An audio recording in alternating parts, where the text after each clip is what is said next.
we're going to start working on adding sort of modifiers, which are those like bricks, or my name for the bricks that like when the ball hits them, they tumble down, and if you catch them with the paddle, your paddle or some aspect of the game will change.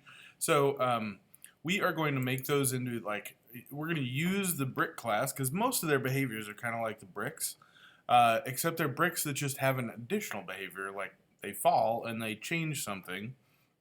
So we are going to utilize everything that we've already done in brick to make this modifier class.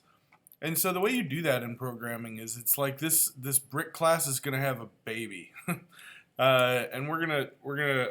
so I'm gonna start a new tab for modifier, and this is going to be a class called modifier, and this is going to extend. So modifier extends brick, which just means it's a type of brick that just has additional abilities or some differences to the brick class. So two of the differences, because our brick class, we need to go check here. Oh, actually, over in brick, you have to take out this word private because we want the children classes to be able to access this. Saying something is private is like locking it in a cupboard so the kids can't get at it. But we want the kid classes, the modifier classes, to be able to use these different fields and change them and stuff. So we need to change that and take out that private word. Okay, so over in the modifier class, we're going to add a couple fields. So this is the additional fields for the way our brick is going to, our modifier brick is going to behave differently. Well, it needs to be able to fall, so we're going to have a boolean, like a true-false variable, to remember if it's falling or not. And we're going to have a dy, which is like the y speed. That's the position derivative. That's why it's named that. You'll learn it in calculus someday. Just know dy is the speed of y. We can rename this to, yeah, let's just call it y speed actually. So it's going to be falling in the down direction because it needs to come in contact with the paddle. Now we're going to have a constructor for our modifier, and we're going to use float y and float x because in this case the these need to, well, whatever, just do, it's going to accept, it just needs to know its position, where it is on the screen. And actually over in the brick class, we're going to change the constructor to take in floats too, just so everything is happy with us and it's easy to go,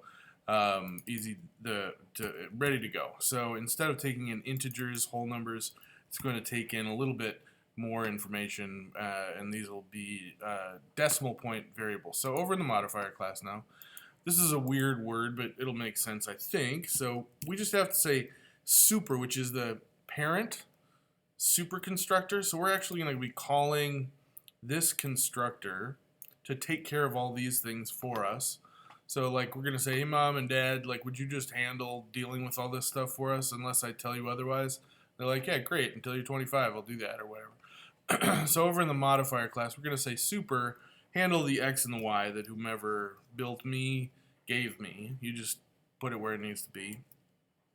Then we're going to say we need the y speed to be a certain speed. So I'm just going to make this be a random speed, like up to 0, 1, 2, or 3.